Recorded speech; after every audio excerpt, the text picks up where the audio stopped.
Prvo pitanje bi zapravo bilo, s obzirom da i vi Lamis radite u kulturnom menadžmentu i organizirate i moderirate razne kulturne programe, a vi Habib radite kao profesor arapske književnosti.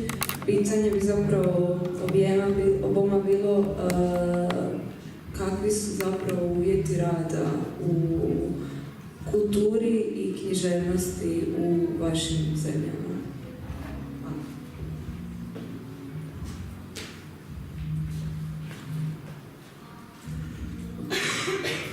Bon, j'imagine que vous parlez de la situation de l'écrivain arabe. C'est plutôt ça, j'imagine, la question. Parce que moi, je suis un professeur, j'étais professeur, maintenant je ne suis plus. J'enseignais l'arabe, comme vous avez dit.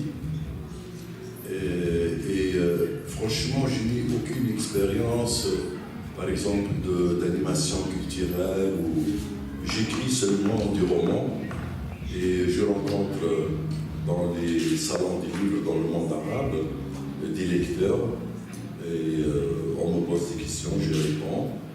Et depuis quelques années, mes romans, comme ils sont traduits en français, en allemand, donc je rencontre aussi un autre public, un autre genre qui est le public européen, et plus précisément le public français et allemand, et ils me posent des questions, et ce ne sont pas souvent les mêmes questions, mais je reviens à la situation, les conditions dans lesquelles travaille un écrivain arabe, que ce soit poète ou romancier. Généralement, on peut dire qu'elles sont difficiles, elles sont très difficiles.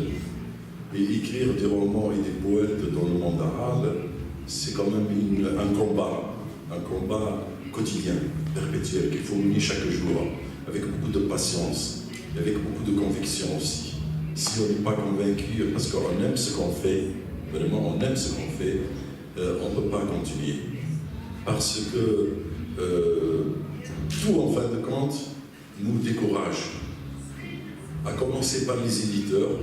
Les éditeurs, ils font ce qu'ils veulent. En principe, les écrivains arabes, on ne leur donne pas ils ne sont pas payés, quoi. C'est-à-dire, on prend du roman comme ça. Même parfois, on vous demande, lorsque vous êtes un écrivain débutant ou pas consacré, on vous demande de financer l'édition de vos livres. Et moi, je trouve ça lamentable. Après, évidemment, même si vous vendez, nous avons une autre chose qui est assez rare, il n'y a pas beaucoup de lecteurs, les Arabes, il faut dire la vérité, ils lisent très très peu, à cause de plusieurs facteurs, l'alphabétisme, des raisons politiques.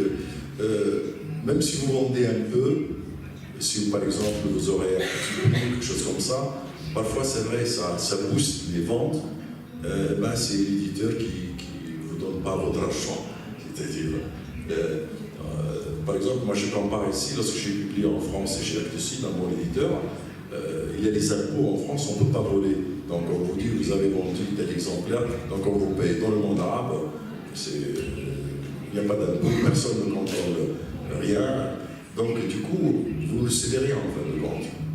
Bon, heureusement, comme j'ai dit, pour ne pas être très lent, ce qui est bien, c'est que nous, on aime ça.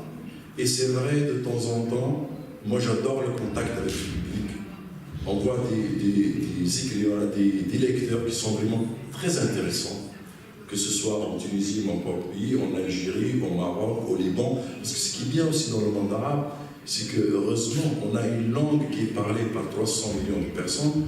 Donc je peux, moi, être lu à Koweït, je peux être lu en Arabie Saoudite, je peux être lu en Égypte. Heureusement, il y a ça au moins. C'est ça, ça nous encourage aussi. Et c'est vrai, lorsque vous rencontrez des lecteurs, et j'en ai vu, hein, il a mis certainement, on l'a vu aussi, c'est vraiment, ça fait chaud au cœur.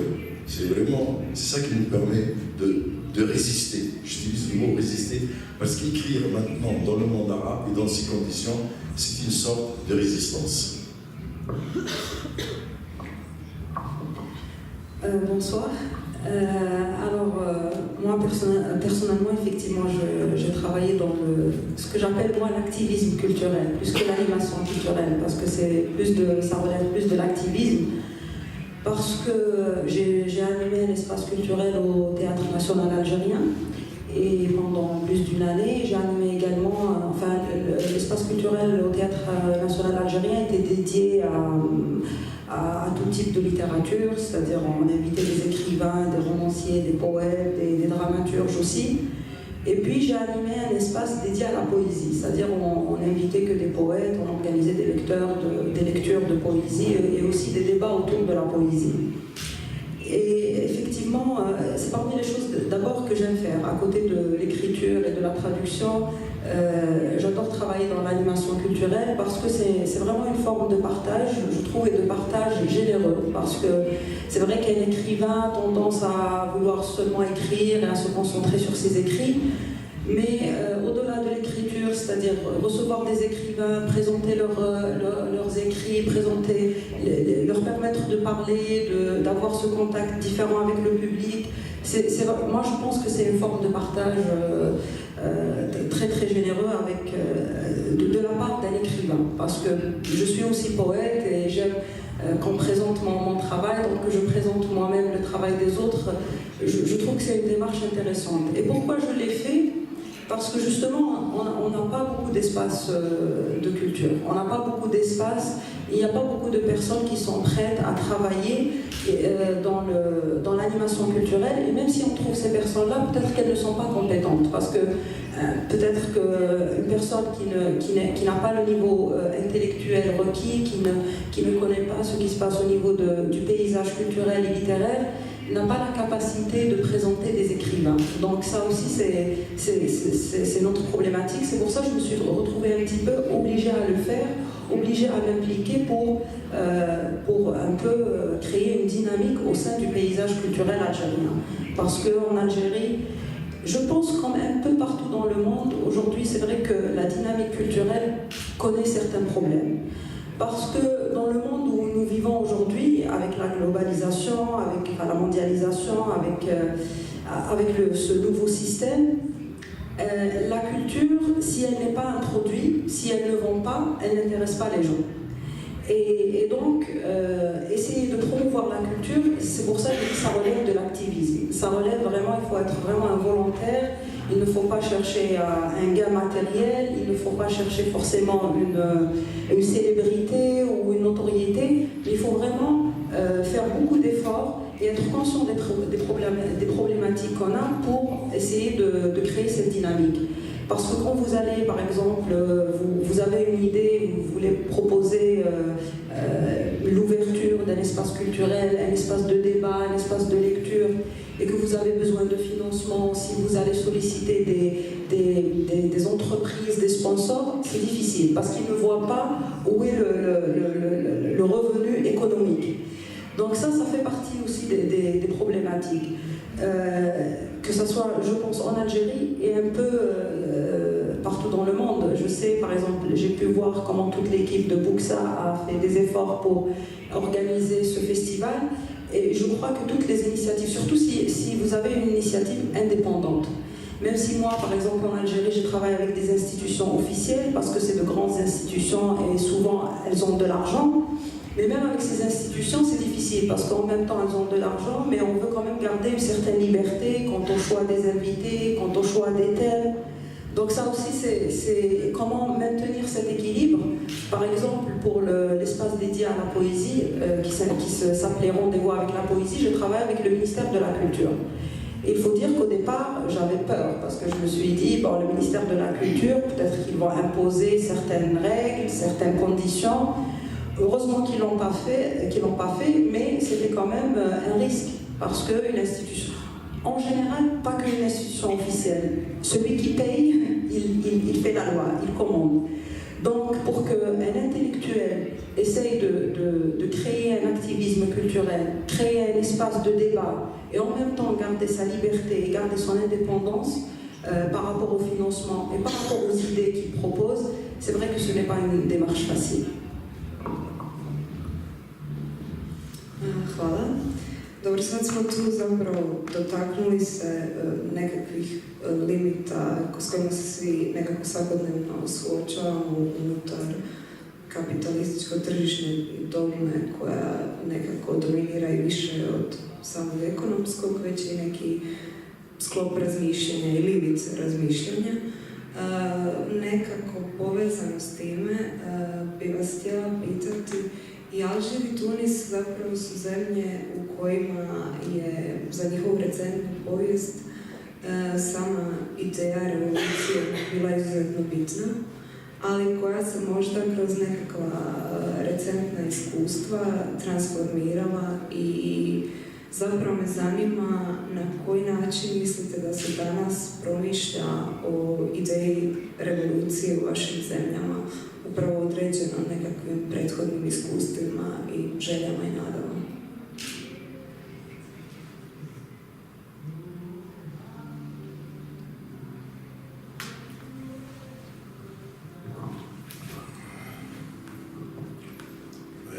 C'est vrai, je suis tunisien, donc comme vous le savez, il y a depuis 2011, il y a eu ce qu'on appelle le printemps arabe. Ça a commencé en Tunisie d'ailleurs, par tout ce petit pays. On ne s'attendait pas à ce que ça commence là-bas. Et le régime est tombé. Après, il y a eu des élections, les islamistes, ils sont arrivés les premiers, comme presque dans tous les pays arabes, parce qu'ils sont mieux organisés, ils existent depuis très longtemps. Puis il était aussi victime d'une certaine torture, donc le peuple voulait un peu les remercier indirectement en les votant. Donc voilà, c'est-à-dire il y a une nouvelle donne en Tunisie. Depuis maintenant, c'est la 7e année, évidemment, moi je trouve que d'une manière générale, hein, je suis moi plutôt optimiste. Moi, ce qui me gêne, c'est que parfois les intellectuels, lorsqu'ils parlent de politique, ils parlent comme s'ils sont des politiciens. Or, à mon avis, ils font une erreur, une grave erreur. Un politicien, lorsqu'il parle de la politique, il a toujours un intérêt particulier. Ou bien il veut accéder au pouvoir, ce qui est légitime, ou bien il veut ridiculiser le pouvoir qui est en place. Donc il a toujours un but, donc sa manière de parler de la réalité est conditionnée par un but qu'il veut atteindre. Alors qu'un intellectuel, c'est un homme libre. Il ne cherche pas le pouvoir, puisque lui-même il y a un pouvoir. Moi je crois beaucoup à cette notion que la littérature, l'intellectuel, c'est un pouvoir, cette vieille idée française qui a commencé au 19e siècle avec Voltaire. L'écrivain est lui-même un pouvoir. Il doit être un pouvoir, il doit l'être pour qu'il soit pris comme un pouvoir. Donc il n'a pas intérêt à un spécial particulier en parlant de la politique, en décrivant la situation. Donc il doit dire sa vérité à lui. Et parfois cette vérité-là, elle dérange, parce qu'elle ne correspond pas à la vérité de l'homme politique. Donc, donc je vais lui dire ma vérité, moi. C'est qu'il n'est pas la vérité, qu'il est ma vérité à moi. Moi, je trouve que d'une manière générale, je vais parler de la Tunisie, l'ami, ça va parler de l'Algérie. Il y a eu maintenant, il y a 7 ans sont passés depuis qu'il y a eu la révolution tunisienne. Et d'une manière générale, je trouve que l'orientation, je ne dis pas la situation, l'orientation générale, elle est plutôt bonne. Elle est plutôt bonne. Parce que je distingue, moi, entre les problèmes qu'on vit actuellement, qui sont énormes, et l'orientation. L'orientation, elle est bonne. Pourquoi elle est bonne? Parce que il n'y a pas eu une guerre civile, contrairement à tous les autres pays, comme la Syrie, la Libye, le Yémen. Donc déjà, la Tunisie a été épargnée. Les enfants ils vont à l'école, les bars sont ouverts, les gens ils mangent normalement. Bon, il n'y a pas de guerre civile. 2, la classe politique, les frères musulmans tunisiens, contrairement à ce qui s'est passé en Égypte, ils n'ont pas voulu prendre le pouvoir, ils n'ont pas voulu se mettre en avant. Donc ils ont composé, ils ont voulu gouverner, ils sont malins un peu, entre guillemets, ils ont gouverné avec ce qu'on appelle les laïcs, des autres partis, ils ont fait une coalition. Comme ça, ils ne sont pas responsables des catastrophes économiques et tout ça. Et ça, quand même, dans un autre sens aussi, ça a sauvé aussi la Tunisie, c'est-à-dire parce que les autres pays, les autres partis laïcs ont leur mot à dire aussi. Certes, ceux qui dominent, c'est les islamistes, mais quand même, les autres forces vives du pays, ils existent. Ça, c'est une chose. On a fait une constitution qui est théoriquement On va voir après si on peut l'appliquer ou non. Parce que ce n'est pas d'écrire un beau texte, c'est une quand même constitution très moderne par rapport à un pays arabe. Par exemple, je vous donne un seul exemple. C'est le seul pays arabe, la Tunisie. Je ne suis pas en train de vanter mon pays, hein, parce que je vais voir l'autre côté après, qui est obscur. Je parle toujours à ce niveau-là. C'est le seul pays arabe où il y a une constitution où on parle de la libre conscience. Ce n'est pas la liberté de pratiquer la religion. Les Juifs, ils pratiquent leur religion. Dans le sud tunisien, il y a une grande synagogue à Djerba. Je ne sais pas si vous entendez parler de ça. Mais non, dans la libre, qu'est-ce que ça veut dire la libre conscience? C'est-à-dire tu peux dire demain, c'est la Constitution, tu peux changer de religion. Tu dis, moi par exemple, je suis musulman, demain je vais être chrétien.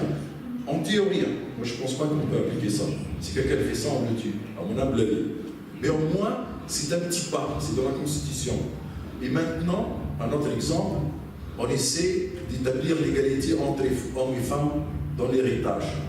Je ne sais pas si vous le savez ou vous ne le savez pas, dans tous les pays arabes, lorsque le père meurt, la fille a la moitié de ce qu'hérite le garçon. Ben nous, en Tunisie, maintenant, comme on dit, comme on est en état civil, donc on ne doit pas appliquer, parce que c'est dans le Coran, il y a un verset dans le Coran qui stimule ça clairement, sans ambiguïté. Alors comme nous, on n'est pas un pays religieux, donc on est censé être un pays après la révolution civile. Donc on va appliquer, on essaie d'appliquer l'égalité. Mais ça, c'était un projet de loi. Je ne pense pas qu'il va passer aussi. C'est-à-dire, il y a un mouvement, on bouge un peu. Mais ça, c'est pour cela que je dis, je pense que la Tunisie est sur la bonne voie. Mais par contre, si on veut décrire la situation économique, elle est catastrophique. Elle est catastrophique. Mais moi, ça aussi, ça ne me choque pas en tant qu'athée. Pourquoi? Parce qu'une révolution, c'est ça. Il faut être naïf pour penser que dans 7 ans, on va régler tout. Il faut être aussi naïf de penser qu'une fois que le régime, l'ancien régime est parti, qu'on va régler tout. Non, une révolution, c'est un long processus douloureux. Il faut sacrifier beaucoup. Et nous, les Arabes, on n'est pas habitués à sacrifier à très long terme. Donc, évidemment, le peuple tunisien vit dans une situation très très difficile économiquement. Mais à mon avis, ça ne me choque pas, moi, ça. Il faut payer le prix.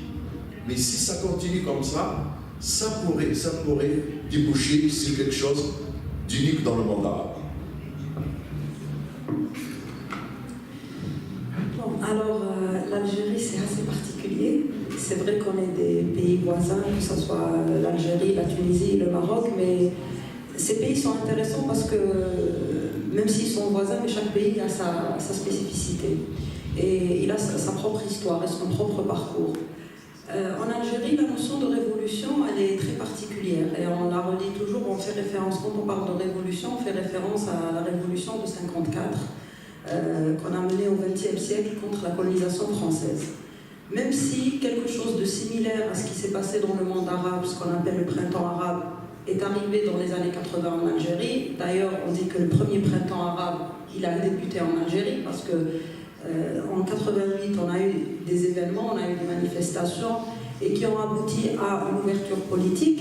Mais en Algérie, on n'appelle pas ça révolution, on appelle ça une insurrection ou des événements parce que pour nous, la grande révolution, ça a été la révolution du XXe siècle. Et effectivement, c'était une grande révolution, peut-être parmi les plus grandes révolutions du XXe siècle. Ce n'est pas juste parce qu'on a chassé une grande puissance mondiale et une grande puissance coloniale, mais parce que c'était une révolution humaniste. Ce n'était pas une révolution basée sur une idéologie ou sur juste l'idée de chasser un colonisateur, mais c'était une révolution, même théoriquement, si on voit le manifeste de la révolution, qui avait pour but pas de libérer juste la terre, mais de libérer l'homme. Même si, bon, on n'est pas arrivé jusque-là. D'ailleurs, mon père, qui était aussi un grand intellectuel, il a un livre très intéressant qui s'appelle « De l'indépendance à la liberté ». Et dans le livre, il explique que l'indépendance, c'est juste le premier pas vers la liberté. Mais la liberté, pour arriver à la liberté, la révolution, comme vient de le dire Habib Salmi, c'est un long processus. Et la révolution, par exemple, Parfois j'entends ce terme, la révolution a débuté telle date et s'est terminée telle date. Mais la révolution ne se termine jamais, c'est un processus perpétuel, c'est un processus... parce que les idées révolutionnaires sont souvent, ou bien les idéaux révolutionnaires, justement c'est des idéaux, et donc c'est des objectifs difficilement atteignables, et c'est pour cela qu'il faut vraiment travailler, continuer à travailler, continuer ce processus. Et les révolutionnaires, être révolutionnaire, c'est justement ne jamais être satisfait de la réalité, que ce soit une réalité économique, ou sociale, ou culturelle, ou politique. Donc justement, venant de ce grand héritage révolutionnaire, peut-être pour les Algériens, on voit qu'une révolution, c'est vraiment... Et je crois que ça doit être comme ça. C'est un mouvement qui doit provoquer un grand changement. Par exemple, ce qui s'est passé dans le monde arabe, c'est problématique comment on nomme ce qui s'est passé dans le monde arabe. Il y a des gens qui l'appellent le printemps arabe, d'autres refusent cette appellation parce qu'ils disent non, c'est pas un printemps, c'est un automne, c'est un hiver, parce que pour eux c'est une catastrophe ce qui s'est passé, parce qu'ils sont contre ce mouvement ces rébellions qui ont eu lieu dans différents pays. C'est vrai, quand on voit les conséquences, on reste assez perplexe par rapport aux raisons, aux motivations de ces événements et aux aboutissements de ces événements. Mais c'est vrai, on se pose aussi la question, quelles sont les grandes idées qu'il y a eu derrière ces événements? Parce qu'une révolution sans grandes idées, pour moi, n'est pas une révolution. On ne peut pas dire que la grande idée, c'est justement juste de faire tomber un régime. Parce que ça, les régimes tombent, les présidents changent, d'ailleurs on l'a vu, mais la situation n'a pas changé.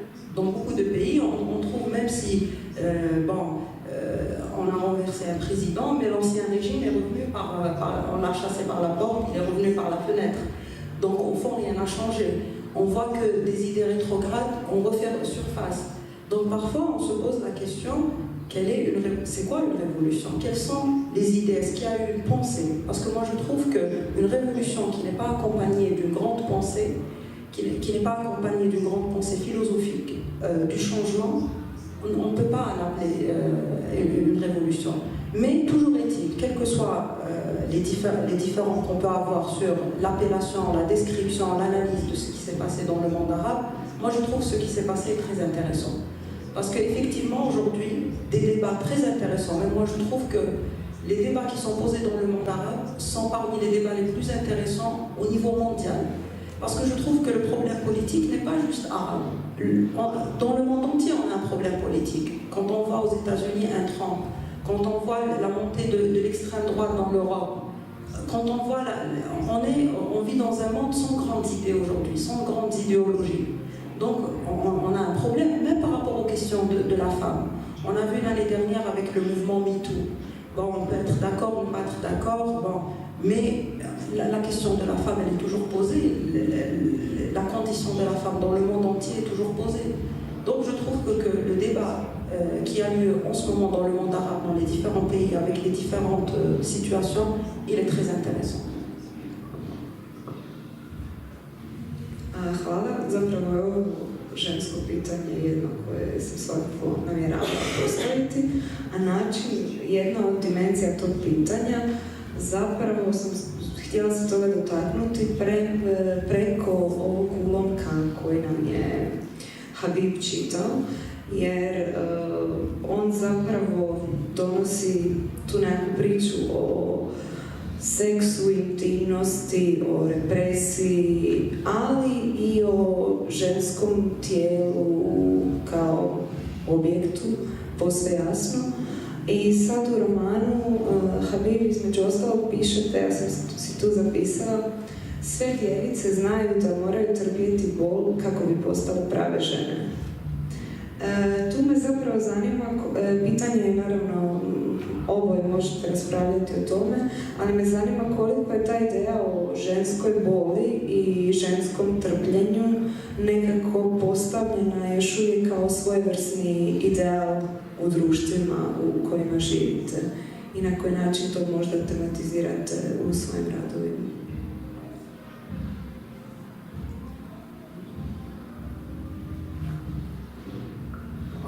question freudienne. Il faut être psychanalyste. Non, mais regardez, le roman, pour commencer la réponse, disons que le sujet du roman est une histoire très simple. C'est parti d'une coutume qui existe dans le monde arabe toujours. C'est que lorsqu'on se marie à une femme,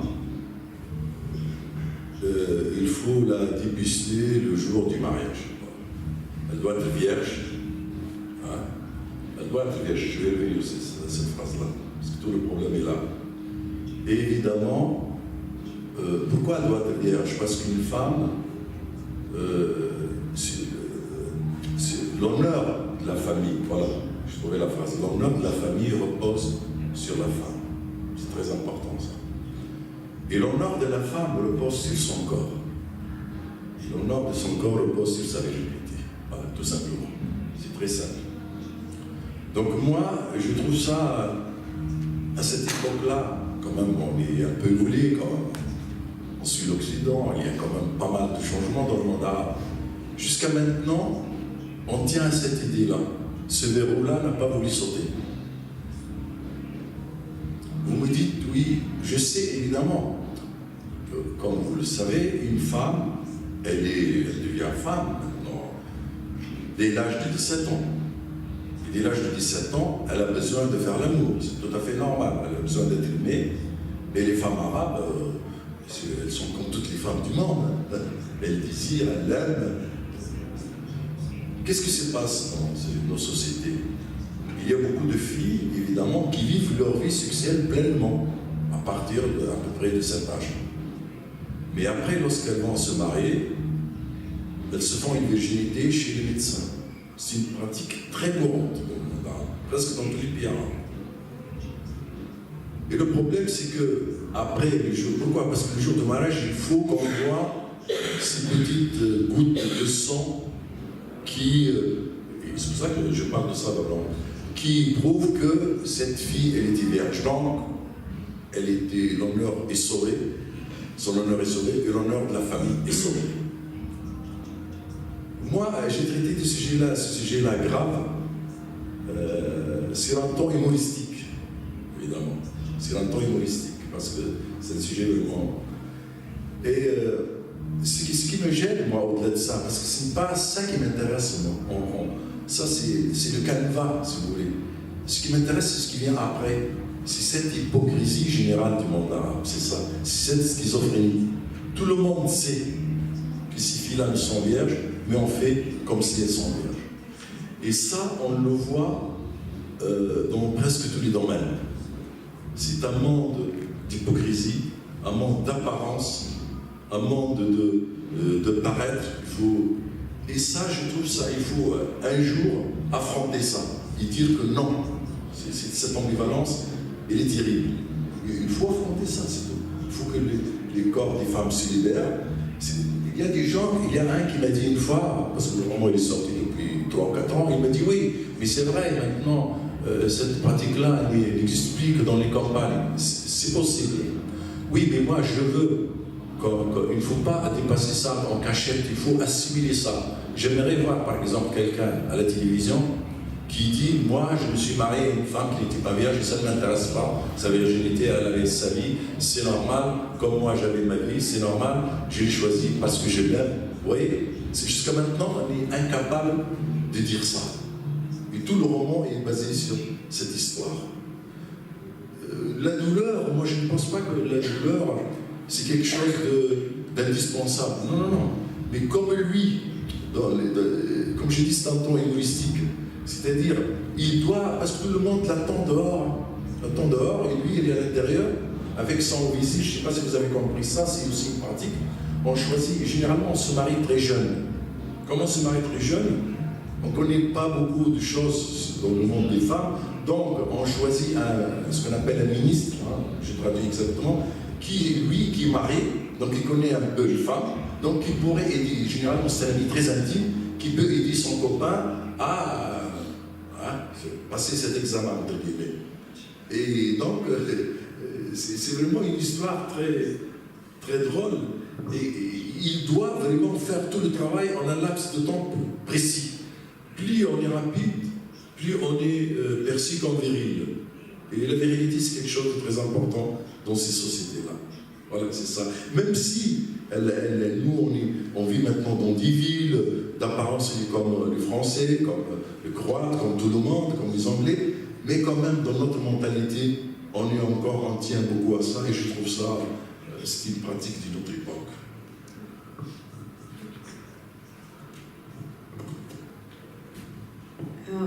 Mene zanima, Lamis, ako možda ti možeš prokomentirati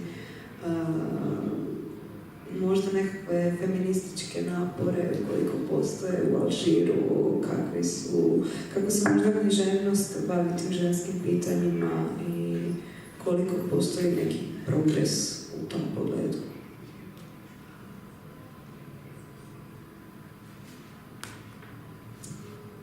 Bien sûr, en Algérie, il y a des mouvements féministes, il y a des femmes libres, il y a des... je vais commencer déjà depuis la Révolution.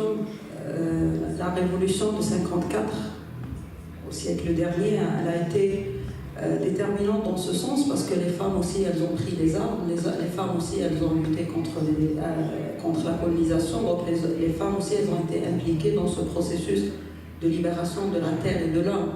Donc à partir de cela, on devait normalement prendre un autre chemin. Mais malheureusement, justement, les révolutions sont suivies de ce qu'on appelle de déception révolutionnaire, parce que le politique, après, il prend le dessus et le politique et le révolutionnaire ne vont pas toujours ensemble. Donc malheureusement, les femmes, après l'indépendance, devaient avoir un autre destin, aller vers un autre processus, mais c'est vrai qu'on n'a pas eu le modèle social parfait auquel rêvaient ces révolutionnaires et auquel rêvent toujours beaucoup de femmes. Cependant, c'est vrai que la situation des femmes en Algérie n'est pas parfaite, il y a beaucoup de choses à faire, que ce soit sur le plan législatif. Bon, il y a eu des choses qui ont été faites, par exemple, au Parlement algérien, c'est le 3e ou 4e Parlement qui a la plus grande représentation féminine, même si c'est fait grâce au système de quotas, mais quand même c'est un début. On essaie de faire des choses, mais il reste beaucoup à faire, comme je l'ai dit, que ce soit au plan législatif, que ce soit au plan social, au plan de la prise de conscience sociale. Donc on avance et on recule, on avance et on recule, mais le débat il est posé, le combat il est là. Et bon, comme partout dans le monde, dans le féminisme, on a plusieurs courants. Donc, mais pour moi, le vrai challenge, c'est de faire cet équilibre, parce que le grand problème peut-être des intellectuels ou des gens qui veulent changer, ils veulent toujours copier un modèle extérieur, un modèle occidental, un modèle... Alors que je crois que les Occidentaux, et même au sein de l'Occident, ce qu'on appelle l'Occident, au sein de l'Europe, on va parler de l'Europe par exemple, on sait que le cas français est différent du cas allemand, du cas espagnol. Chaque pays, chaque peuple, il a fait son parcours. On ne peut pas juste copier, il y a de grandes idées qu'on devrait tous partager, mais après on ne peut pas juste copier des modèles et essayer de les imposer. Oui, parfois le politique doit prendre des décisions fermes pour se débarrasser de certaines pratiques archaïques. Donc parfois il faut vraiment obliger les gens à leur dire arrêtez de faire ça par la force de la loi, mais parfois aussi par rapport à certains traits sociaux de la société, il faut savoir négocier aussi avec un certain patrimoine culturel, religieux, pour que les choses ne se passent pas dans la violence, pour que les choses ne se passent pas dans la frustration. Parce que ce qui arrive, je reviens par exemple à l'exemple tunisien, c'est vrai que parfois le politique, il fait des démarches, il impose des choses, mais comme il n'est pas en concordance avec ce qui se passe dans la société, donc il y a une partie de la société qui se sont frustrés. Donc si ce politique recule un peu, la pensée rétrograde refait surface. Donc il faut, pour avancer dans ces questions reliées à la condition de la femme, il faut avoir un courage politique, mais en même temps, il faut savoir de quelle société on traite. et quelles sont les spécificités culturelles, et sociales et religieuses de cette société et essayer de trouver un compromis. Je ne dis pas qu'il faut trouver un compromis avec les idées rétrogrades, mais il faut quand même trouver un compromis avec ces gens, avec ces spécificités culturelles. Maintenant, vous m'avez posé la question sur l'écriture. On a toujours eu de grandes femmes, de grandes écrivaines. Moi, personnellement, je travaille actuellement sur un projet de traduction, mais aussi de présentation de grandes femmes écrivaines qui ont fait partie des références dans les textes, ont fait partie des références littéraires modernes algériennes, mais qui malheureusement ne sont pas connues. Justement parce que aujourd'hui, que ce soit en Algérie, dans le monde arabe et même dans le monde, on ne prend pas au sérieux les écrivaines femmes. Et même quand une femme réussit, on va toujours essayer d'attribuer cette réussite à autre chose, qui n'est pas le style littéraire, qui n'est pas le style, qui n'est pas le travail esthétique, qui n'est pas...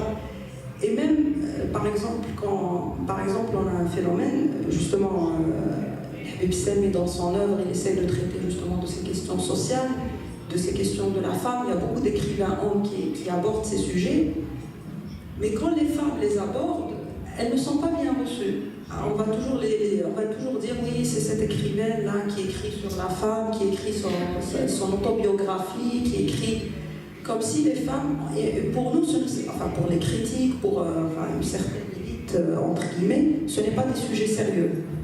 Donc on a ce problème qui consiste à ce que les sujets, les questions de femmes ne sont pas traitées par les femmes, en fait, sont traitées par les hommes d'un point de vue masculin. Vous avez posé la question sur la douleur, mais M. Habib Selmi ne va jamais connaître cette douleur, il n'a pas vécu ça. Donc il va essayer d'imaginer, c'est un écrivain, mais normalement c'est des femmes qui devraient parler de ça, et de leur point de vue, parce que ça c'est important. Donc justement, il y a beaucoup de femmes mais heureusement qu'il y a un mouvement littéraire et bon, même social et militant pour que les choses changent. Mais justement, ce qu'on voudrait, c'est qu'il y ait plus de femmes qui écrivent, plus de femmes qui écrivent sur les questions qui les touchent et les intéressent, mais aussi, mais ça c'est un autre point, que aussi les écrivaines femmes ne jouent pas le jeu, justement, de ce jeu médiatique. Aussi, pour être connue, elle va aborder la question de la femme, mais juste pour dire ce que le public veut entendre, ou une certaine audience veut entendre, ou un certain courant médiatique, politique veut entendre. Parce qu'aussi, on a des écrivaines femmes qui jouent ce jeu. Donc, on a besoin d'écrivaines femmes qui ont un vrai talent, qui ont une conscience sociale et culturelle, une conscience libre, et qui ont aussi une profondeur et une vision. Sjajno, to je zapravo, mislim da Staramis detektira zapravo problem s percepcijom žena i književnosti koju piše žene, koje je, mislim, prisutan puno šire od samog arapskog svijeta, koji je, nažalost, vrlo evidentan gdje god krenemo kada analiziramo književnost, a i općenito društvene nekakve uvjete, pa se onda to reflektira i u književnosti. Ono što sam ja htjela pitati sad, nadovezati se zapravo za ovo kopiranje i preuzimanje nekakvih modela izvana i nekakvih mehanizama koje često usvajamo ne promišljajući. Tu je zanimljiv ovaj element izbora jezika na kojem pišete. Habib, to je zanimljivo, vi ako živite u Parizu već dugi niz godina i dalje pišete na arapskom jeziku, pa ako nam možete kratko nešto reći o tom izboru i zašto vam je bitno pisati na arapskom jeziku.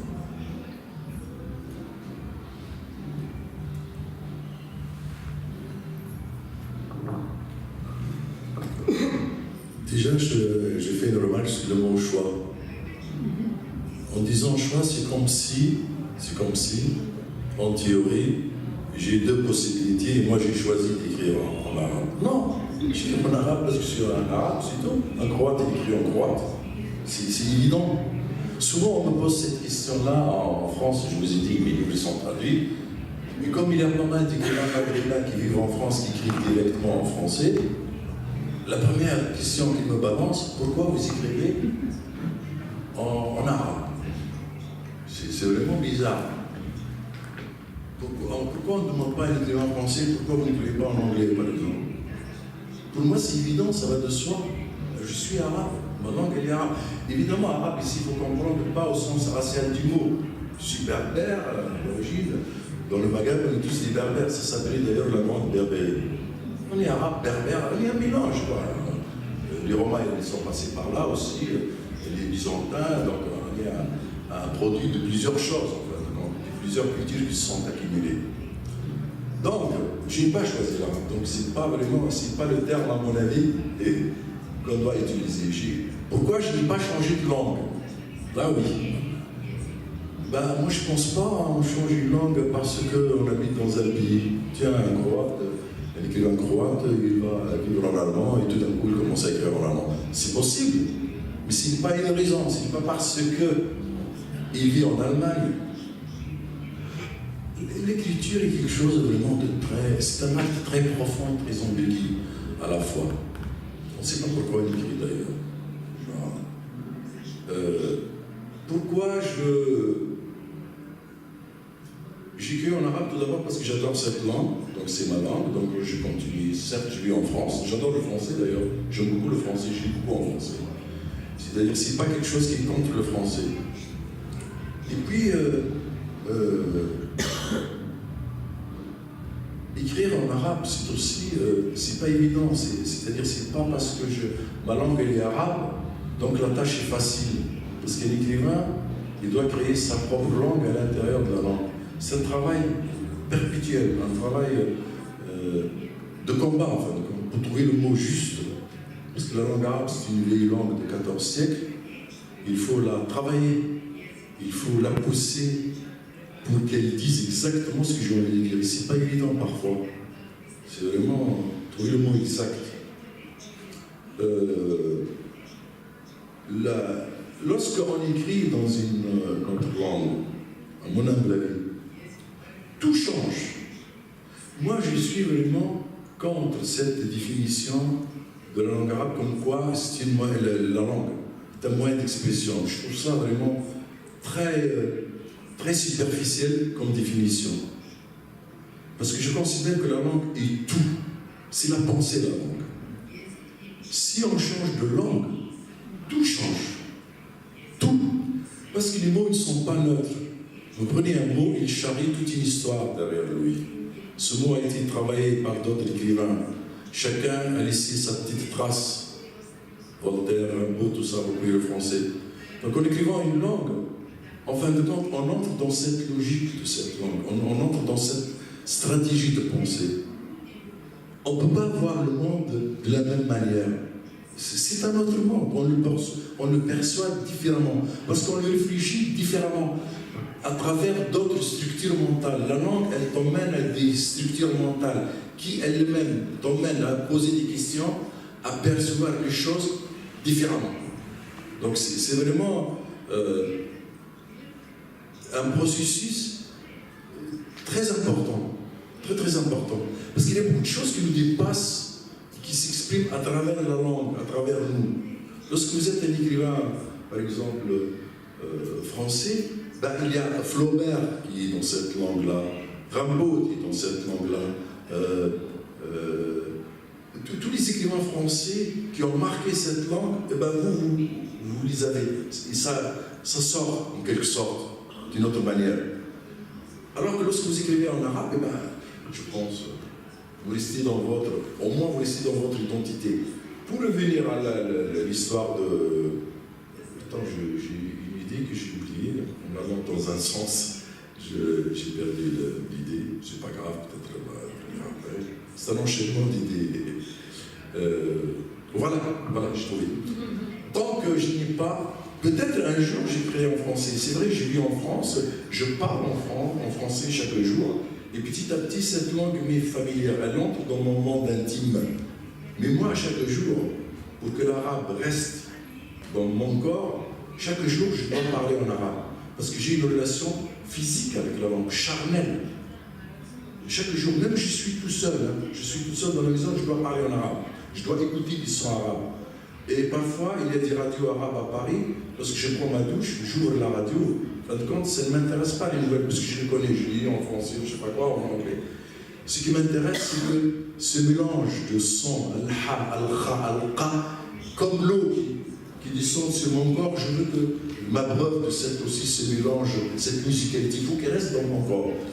Tant que je n'ai pas senti une étincelle, mais vraiment qui vient du fond de moi, ben je ne crie pas en français, il faut que ça vienne de l'intérieur. La langue, ça ne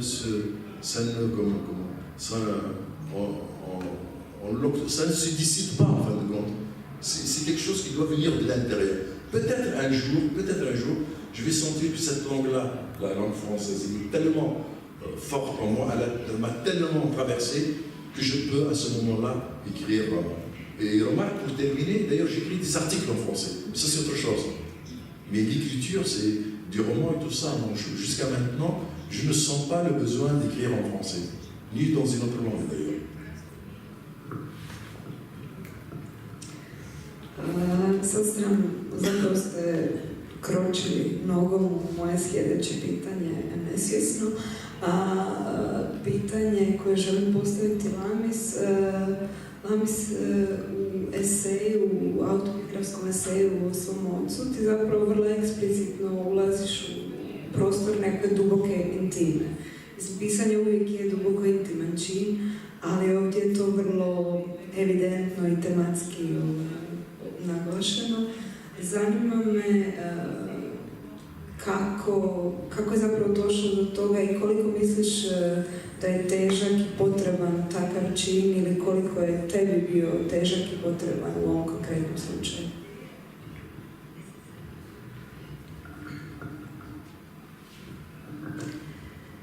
Une question intéressante. J'ai écrit la Chambre 102 après 3 recueils de poésie. Et bon, moi je me définis en tant que poète en dehors de ce que j'écris. C'est-à-dire que je suis poète, pas parce que j'écris des poèmes, mais parce que c'est par rapport à un état de ce que j'appelle le monde intérieur, par rapport à une sensibilité, par rapport à une certaine vision du monde, une certaine sensibilité par rapport aux choses et à l'existence. Et puis j'ai trouvé que la meilleure formule pour exprimer tout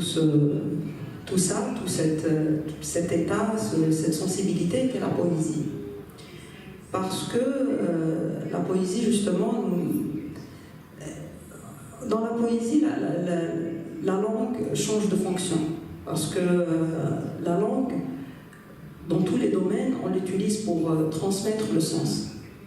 Par contre, dans la poésie, la langue crée le sens. Donc elle change carrément de fonction. Un poème n'a pas de sens, il crée, il est générateur de sens. Un poème ne transmet pas une idée, il est générateur d'idées. Donc selon le lecteur, selon le background de chaque lecteur, et c'est au moment de la lecture que le sens se crée. Et donc, j'ai écrit pendant des années de la poésie.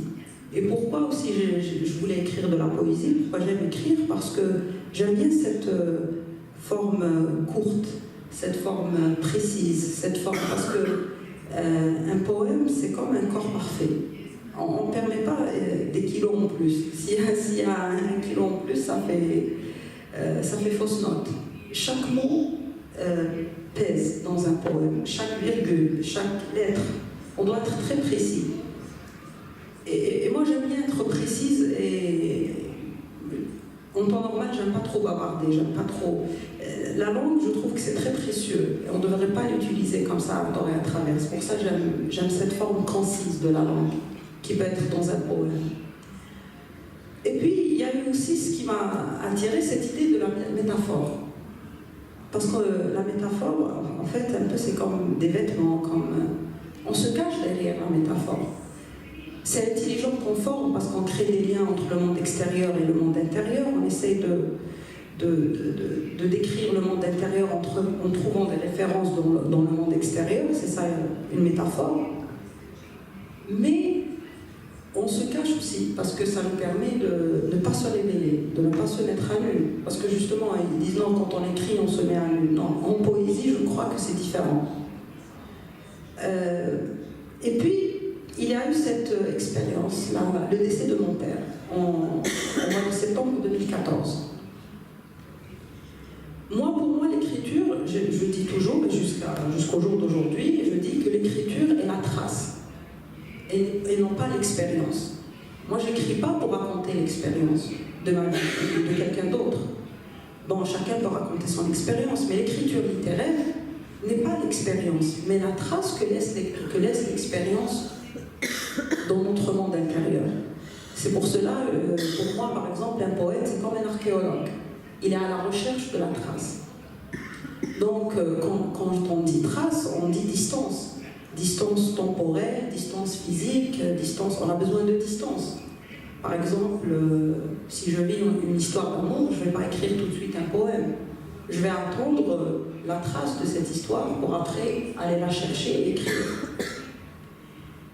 Mais en 2014, au mois de septembre 2014, le dernier jour de la vie de mon père, j'étais dans la chambre 102 à l'hôpital Saint-Antoine avec mon calepin et mon stylo. J'ai toujours un petit cahier et un stylo et je me suis mise à gribouiller quelques phrases. Et ensuite j'ai dit bon, c'est rien, c'est juste du gribouillage. Après, mon père est décédé ce jour-là et on a dû l'emmener emmener la dépouille de Paris jusqu'à Alger, de Alger jusqu'à son village natal, à l'ouest d'Alger, pour l'enterrer. Et puis il y a eu tout le rituel d'enterrement, etc. Et puis on est revenu sur Alger. Et donc, à peu près après une dizaine de jours, je me suis retrouvée en train d'écrire ce livre, La chambre 102. Alors ce qui est bizarre, c'est que je me suis retrouvée en train d'utiliser la technique de la narration, même si aujourd'hui dans la poésie moderne, la narration fait partie des techniques d'écriture de la poésie, mais moi, auparavant, je ne l'ai jamais utilisée. Et en plus, je me suis retrouvée en train d'écrire la biographie de mon père. Bon, ça avait commencé de la chambre d'hôpital, après le jour de sa mort, après j'ai fait un flashback. C'est vrai que ce n'est pas une biographie classique qui suit une chronologie. Moi j'appelle ce livre, c'est comme un album photo. Donc c'est des textes, chaque texte peut être lu indépendamment, et chaque texte représente une scène de la vie de mon père. Et ça m'avait étonné, J'étais en train d'écrire, je ne pouvais pas m'empêcher de ne pas écrire, et j'étais presque obligée d'écrire, il y avait un truc qui me poussait à écrire. Et puis j'écrivais de la narration, donc ce n'était pas de la poésie, et je ne me cachais plus derrière la métaphore parce qu'il fallait que je raconte des faits. C'était des scènes réelles, je n'avais rien inventé. Donc j'avoue que ça m'avait surpris. Même si, avec cette écriture, je suis revenue vers une pratique poétique très ancienne dans la tradition poétique arabe, qui est al-rithal. Ça a un synonyme en français, je ne le retrouve pas. Enfin, quand on écrit pour parler des vertus ou des qualités d'un mort. Donc il y avait des poèmes, de très longs poèmes dans la tradition poétique arabe que les poètes écrivaient quand quelqu'un mourait. Donc moi je me suis retrouvée aussi à travers cette écriture, même si ce n'est pas une écriture très poétique, mais je me suis retrouvée en train d'écrire, de pratiquer une ancienne pratique poétique, même si moi j'écris une poésie moderne dans sa forme. Je n'écris pas dans les formes classiques de la poésie arabe. Donc tout ça c'était quand même très intéressant à observer comme état d'écriture. Et ça m'avait étonnée, moi-même j'étais étonnée, je n'ai pas compris pourquoi je l'ai fait. Et puis, cette écriture, parce que ça m'avait pris 3-4 mois pour écrire ce livre, c'était facile dans le sens où que ça sortait tout seul, j'avais pas besoin de faire un effort, mais aussi après la fin de l'écriture, quand j'ai terminé d'écrire ce livre, je suis restée presque 3 ans sans écrire un seul poème. Parce qu'une distance s'est créée entre moi et la forme classique du poème, ce que j'appelle moi la forme en escalier, jusqu'à l'année dernière où j'ai repris l'écriture de la poésie. Parce que pour moi, ce ce n'était pas cette forme-là en escalier avec des phrases courtes, superposées. Ce n'était pas cette forme qui m'avait accompagnée dans le lieu. Mais paradoxalement, c'était la narration. Et bon, je n'arrive toujours pas à trouver une explication à ce phénomène, mais tout ce que je sais, si j'avais écrit tout de suite après la mort de mon père, c'est que cette écriture était à l'intérieur de moi. C'est-à-dire ces scènes-là que j'avais écrites, parce que j'avais accompagné aussi mon père pendant ces dernières années, parce qu'il était malade.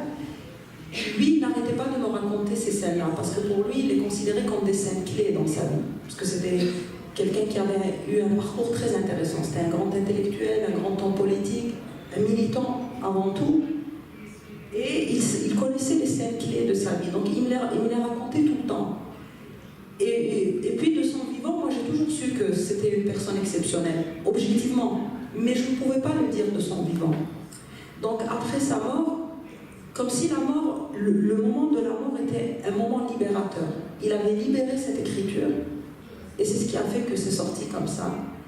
Et bizarrement, c'est sorti en mode narration, et dans une écriture que je pourrais décrire comme une écriture nue, sans métaphore. Hvala. Mislim da smo otvorili u ovih posljednjih sat vremena neke jako zanimljive i bitne teme i pitanja seksualnosti, intime, kapitalizma, kolonijalizma, i mislim da koristim sad priliku zapravo da otvorim prostor za pitanja publike, jer mi se čini da bi možda moglo biti znatiželje ili znatiželjnih među vama.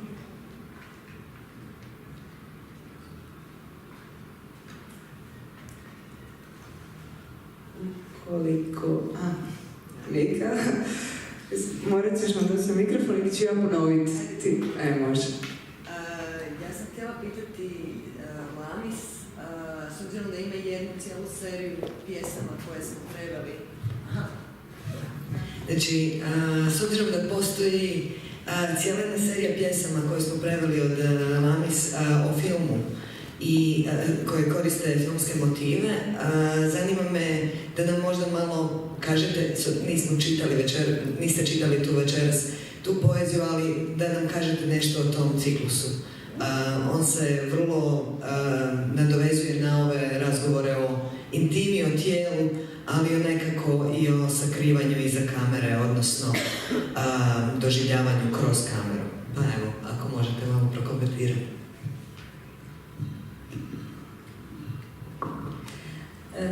Alors ces poèmes du cinéma sont un extrait de mon deuxième recueil de poésie qui s'intitule Au cinéma. Donc c'est à partir de ce recueil que j'ai commencé à travailler mes recueils comme des projets. Parce que d'habitude, ce que font les poètes, quand ils publient un recueil, ils écrivent un ensemble de poèmes dans une période donnée avec une certaine vision, disons, linguistique, et après ils publient les poèmes. Moi, à partir de ce recueil, j'ai vraiment pensé au recueil comme un projet. Donc j'avais une idée et je voulais la développer en poème. Donc c'est un peu, j'ai fait le travail d'un romancier. Donc comme font les romanciers, ils ont une idée, ils veulent parler d'un personnage, et puis ils commencent à travailler le personnage, son profil, son histoire. Pas qu'un personnage, tous les personnages, ils essaient d'élaborer la trame romanesque, etc. Et je me rappelle, ça a commencé avec le premier recueil où j'ai écrit un petit poème qui s'intitule Rue principale. Et le poème parlait d'une vieille dame qui passe toute la journée dans un balcon en train de regarder les passants et les voitures. Et donc dans le poème, je dis que la femme, cette vieille dame, passe sa vie dans la salle de cinéma ouverte en train de regarder son film préféré qui est le passage des voitures et des passants. Et puis j'ai pensé, je me suis dit, pourquoi ne pas écrire tout un livre de poésie qui va investir dans cette idée, dans cette métaphore très connue aujourd'hui qui est « la vie est un film ». Et chacun vit sa vie comme un film où on dit qu'avant de mourir, chaque personne voit défiler sa vie devant soi comme un film. Donc si la vie est un film, que serait le scénario? Que serait le décor? Que serait le maquillage? Qui serait le metteur en scène? Qui est le metteur en scène de notre vie? Le scénario. Vous savez, dans la culture arabe, on a quelque chose qui s'appelle le maktoub, l'écrit. Et c'est le destin. En fait, le destin, l'idée du destin, c'est-à-dire qu'on dit que toute votre vie est déjà écrite. C'est exactement le même principe que le scénario dans un film. On a le scénario qui est écrit et on ne fait que suivre le scénario. Donc, je voulais investir dans cette idée. Mais bien sûr, parfois on a de grandes idées, enfin bien ce qu'on pense être de grandes idées, mais on n'est pas sûr de pouvoir réaliser cette idée en termes littéraires. Donc, ça m'avait pris quand même 2 ans, parce qu'on ne peut pas décider d'écrire un poème. C'est vrai qu'on peut avoir l'idée, mais l'instant de l'écriture d'un poème est un instant très particulier. C'est un instant de concordance parfaite entre soi et la langue. Et cet instant, il est très délicat. Et on n'est pas toujours sûr de l'avoir. C'est ce que les gens appellent l'inspiration. Et donc ça m'avait pris 2 ans pour vraiment écrire tout ce recueil. Et dans ce recueil,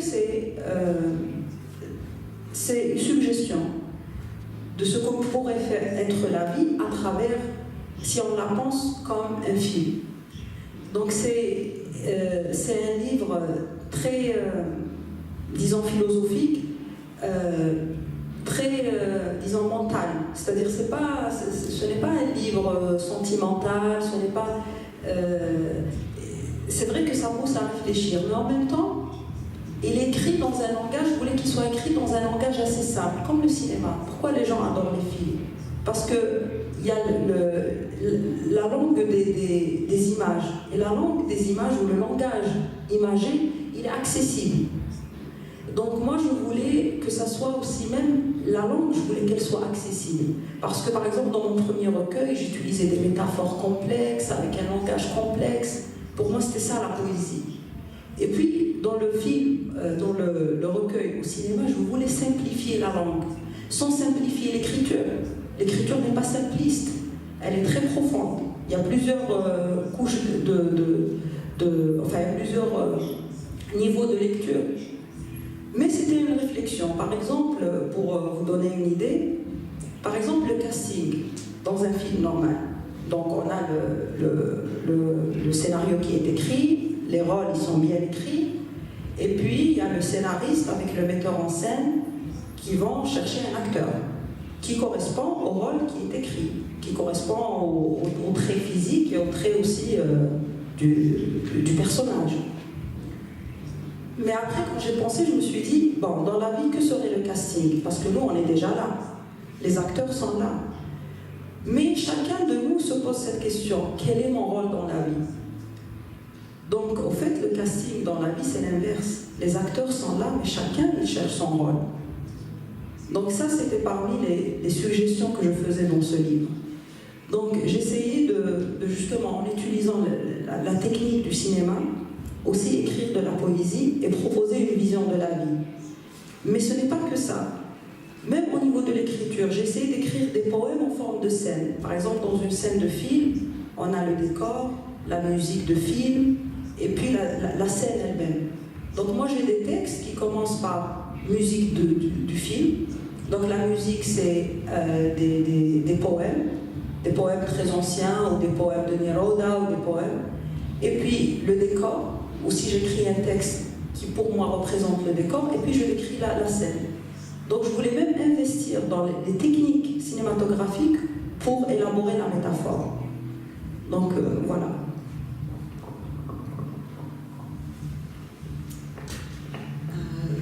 Evo imam još jedno pitanje. Dobro večer. Pitanje za gospodina Habiba.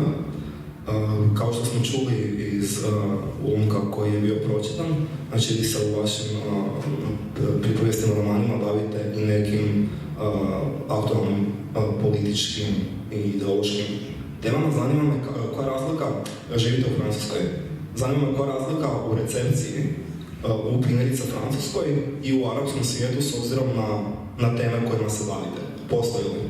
Ili su vaši čitatelji uglavnom slični i u jednom i drugom kulturnom prostoru?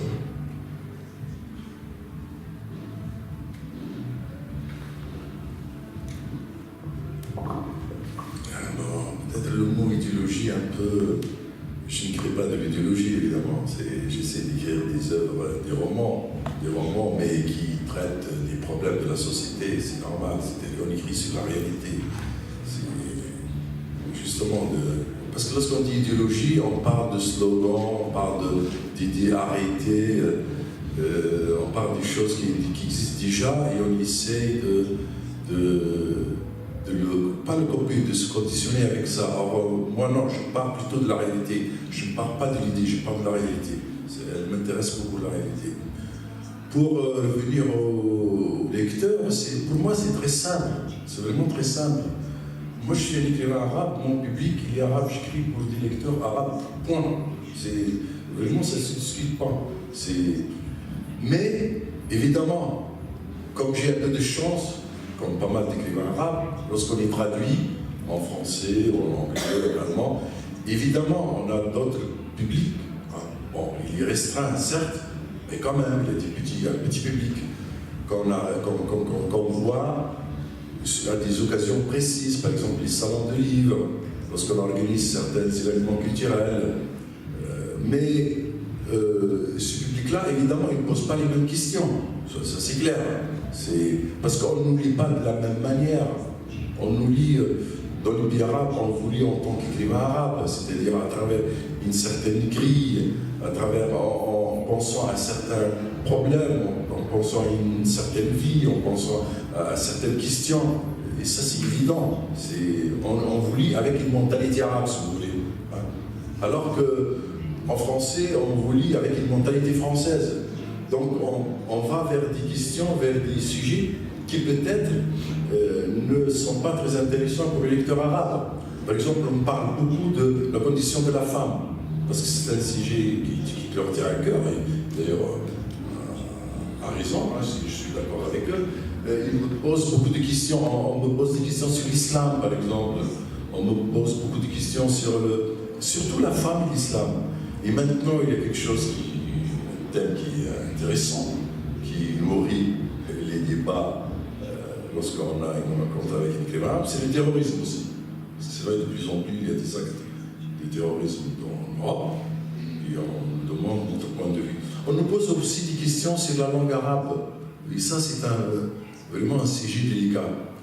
Parce que parfois, on perçoit à tort, on lit la langue arabe à l'islam. Ça, à mon avis, c'est dangereux. La langue arabe, elle a existé avant l'islam. Ça, c'est très important. Il ne faut pas oublier que dans le monde arabe, il y a beaucoup d'écrivains qui sont des chrétiens. Des chrétiens. Et à l'époque même du prophète, il y a très très loin, il était très grand lorsqu'on cite la poésie arabe classique. Et les grands prosateurs arabes, qui sont des références depuis longtemps, là, il y a beaucoup qui sont des chrétiens, il y a beaucoup de juifs aussi qui ont écrit en arabe. Donc en fin de compte, la langue arabe, elle n'appartient pas à l'islam. Elle a toujours existé avant, elle a toujours été intéressante. Mais comme maintenant, la majorité des musulmans, pas la majorité d'ailleurs dans le monde, il y a 1,5 milliard, je pense, de musulmans. Alors qu'il y a 450, 350 d'Arabes. En fin de compte, les Arabes, ils sont pas minoritaires, mais ils ne représentent pas tous les musulmans. Ils sont pas... Le plus grand pays d'ailleurs musulman, c'est pas un pays arabe, c'est l'Indonésie. Donc, à mon avis, ça, en Occident, on me pose beaucoup ces questions-là. Il y a pas mal comment dirais-je, de mélange, il y a un autre mot que je cherche en français, bref. C'est-à-dire, on pense que, comme on écrit en arabe, donc forcément, on parle d'islam, on parle... Non, la langue arabe, c'est une langue comme toutes les langues. L'islamiste peut l'utiliser, le laïc peut l'utiliser. Oui, allez-y, parce qu'apparemment, il y a une question. Да, моята в цілком смислі. ispričavam se što da. Bojite li se u tom smislu stanovite egzotizacije? Mislim da to dijelom događa i balkanskim autorima vani, ne? Mislim, to može biti pitanje za oboje, naravno. U smislu da smo mi zanimljivi samo kao drugi zapad, jel? Ili već nekom. Pardon, je n'ai pas compris la question. Pardon. Oui? Est-ce que oui? Please repeat the question. Znači, zanima me, što mislite o tome? Evo, ovako ću preformulirati. Znači, čini mi se da ponekad, recimo ono što mi zovemo iz naše ili naše perspektive zapadom, nas, primjerice Balkanca, balkanske autore, doživljava kroz prizmu našeg balkanskog. To je nešto što je u odnosu na primjerice SAD ili razvijene zemlje zapadne Europe drugo, nešto što imamo neku recentnu povijest političkih ili inih sukoba, nešto divlje, nešto potisnuto. Imate li osjećaj da se na vas možda tako gleda? U kojem smislu i što vam to znači?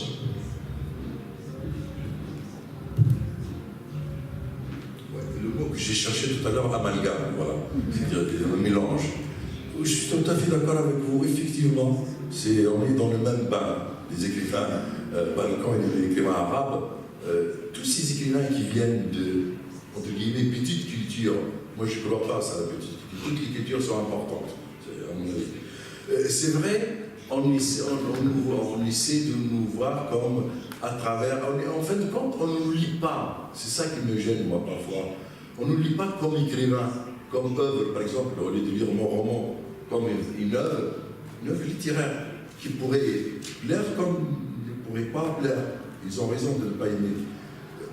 Souvent, ils ont tendance à regarder nos œuvres à travers une grille pour chercher quelque chose. C'est comme, vous avez dit le mot exotique, pour chercher ou bien une sorte de fuite dans un autre monde un peu ensorcelé, particulier, exotique, comme vous avez dit, ou bien on prend nos œuvres comme s'il s'agit d'une œuvre sociologique. On veut, certes, la littérature, elle révèle la société, c'est normal, c'est ça sa force. Mais c'est pas ça uniquement, ça c'est qu'une petite facette. C'est important la littérature, c'est un art et puis c'est aussi un mode de connaissance, de découverte. On écrit aussi pour se découvrir, pour apprendre des choses, pour se découvrir.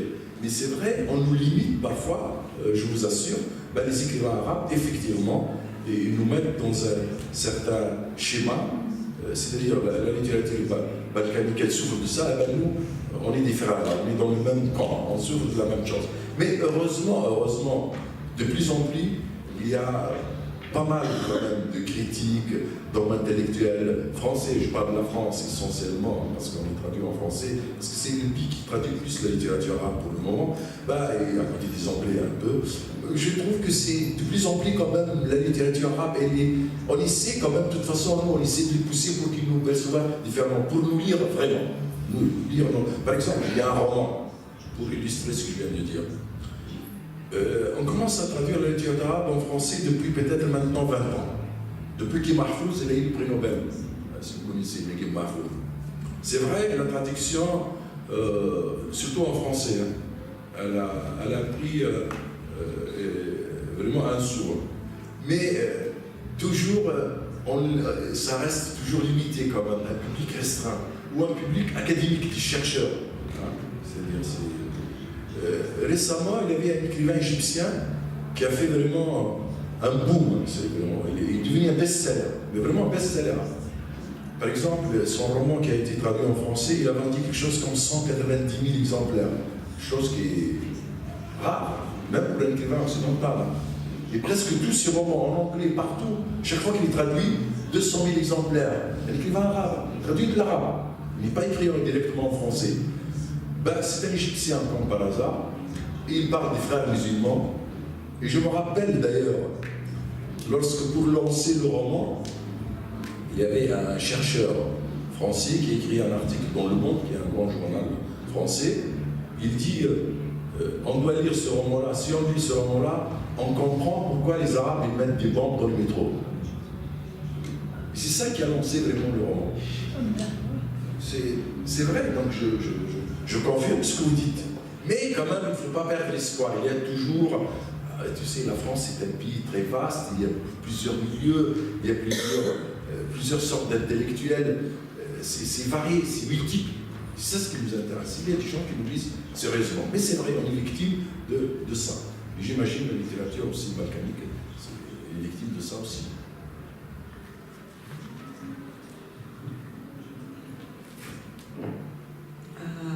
Ukoliko nema, imamo pitanje.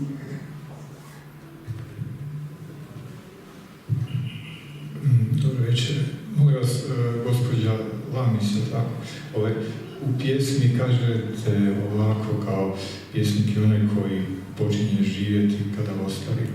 Prema tome, htio sam pitati kako to znate. Ne čini se da ste ostarili. Mislim da, kako da kažem, to je toliko ovako duboka misla da bi skoro svaku riječ u toj rečenici trebalo objasniti. Ja mislim da ja to razumijem i ne mogu si zamisliti da mi mislite drugčije nego ja, ali probajte staviti se da svaku riječ objasniti. I ovo prije, u smislu da ste rekli da to nije besmrtno tijelo tako nekako, nego da je to kao radna odjeća i tome slično. Kao da imate o svim tim stvarima nekakve predođbe konkretne ili malo više predođbe. Pa tako to probajte malo otvoreno u tom.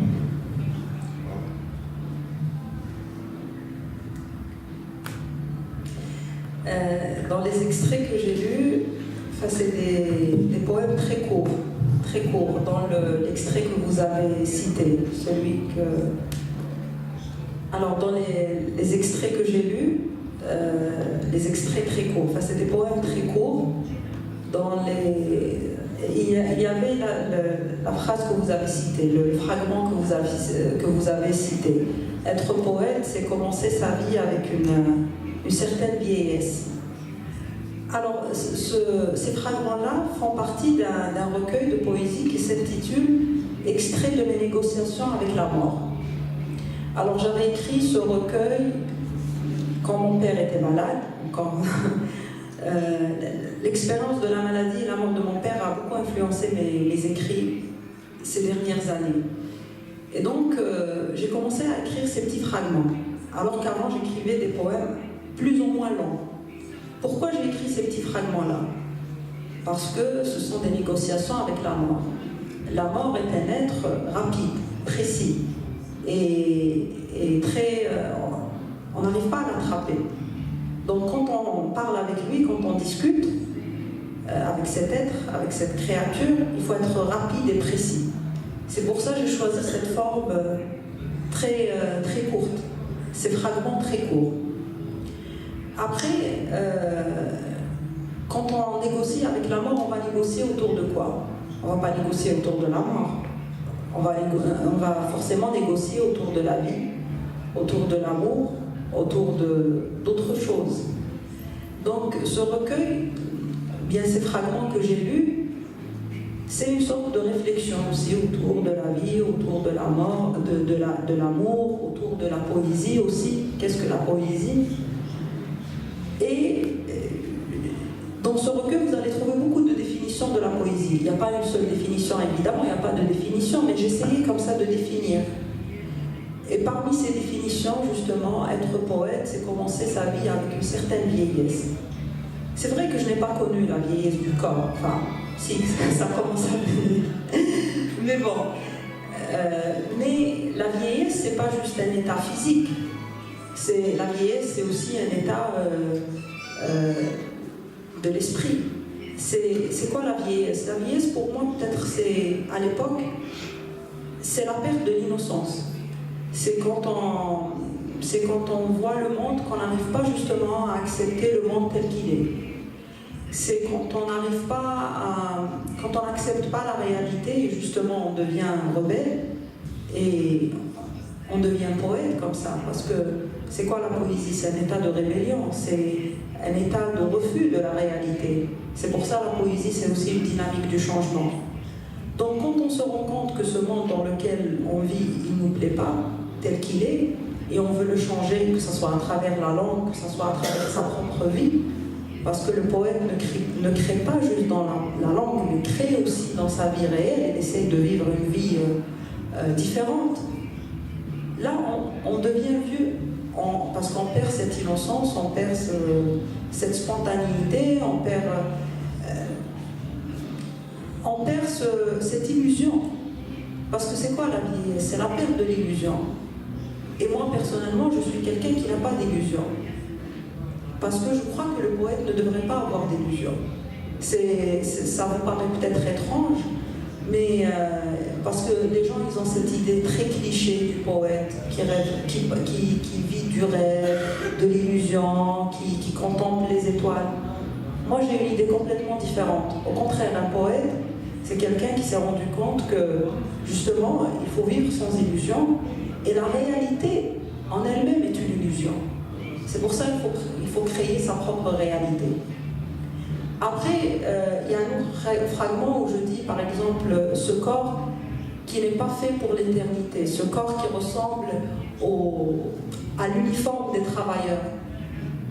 C'est aussi une réflexion sur le corps, parce que dans les cultures qui croient en l'éternité, qui croient en la vie de l'au-delà, on sait qu'on n'emporte pas notre corps avec nous, parce que ce corps va disparaître et on va vivre l'éternité avec un autre corps. Donc ce corps, c'est pour ça que j'ai utilisé cette métaphore, que le corps, notre corps finalement, c'est comme l'uniforme des ouvriers. C'est pour faire le sale boulot qui est la vie, et puis on aura l'éternité. C'est une réflexion, c'est des suggestions, c'est des propositions. C'est ça la poésie, je ne peux pas vous l'expliquer, mais il faut, comme je l'ai dit tout à l'heure, la poésie ne transmet pas d'idées ou de sens, mais génère les idées et génère le sens.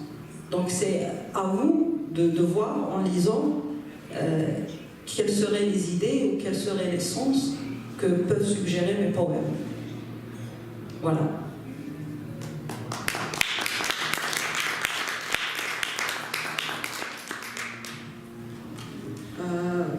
Ukoliko nema više pitanja, a mislim da možda nemamo ni više baš toliko vremena, ja bih zaključila ovu večer i ovo divno druženje sa Habibom Namis. Zaista vam zahvaljujem, mislim da ste nam ostavili još mnogo toga za razmišljati kasnije. Pozivam vas sve da i sutra i preko sutra popratite program koji još uvijek traje i da pogledate antologiju dolje u Predvorju. Zahvaljujem se od srca našim prevoditeljicama koje su nam i ovu večer puno pomogle i to je zapravo to. Želim vam dobro večer.